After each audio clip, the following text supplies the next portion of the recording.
In 1873, a wounded Confederate soldier settled on the property with his caretakers, a small family of 3.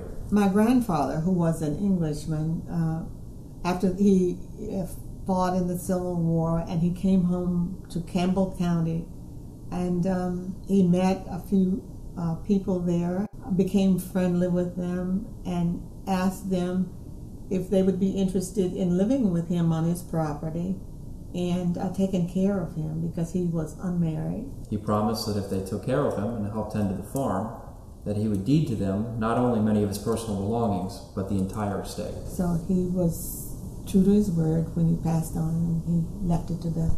Your first impression as you drive through the main gate is how grand the charter house is, and as you take in the views from the back of the house, you start to realize just how vast the property is. It really seems to go on forever. I hired an architect from New York to design Charter House because over the years it had deteriorated, and I wanted to keep the spirit of what my father had created there. And so I tore down the old Charter House but left the foundation there so that I could reclaim what he had tried to establish there. As you drive through the property, you really get a sense of what the owner had in mind in her expansion of the estate in the early 90s.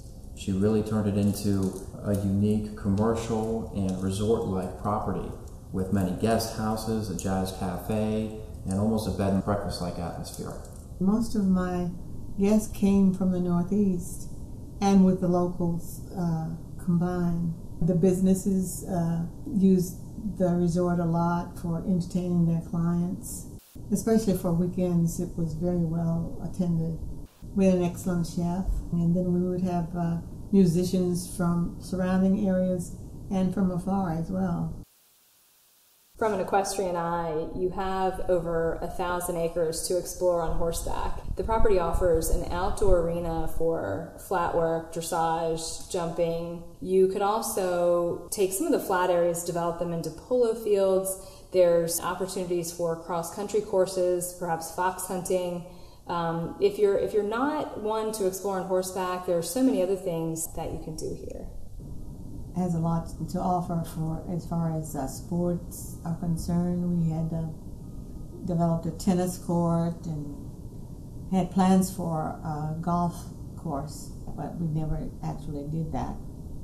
So there's everything to do and see in Virginia as much as anywhere. You can't help but let your imagination run wild when it comes to the endless opportunities this estate has to offer.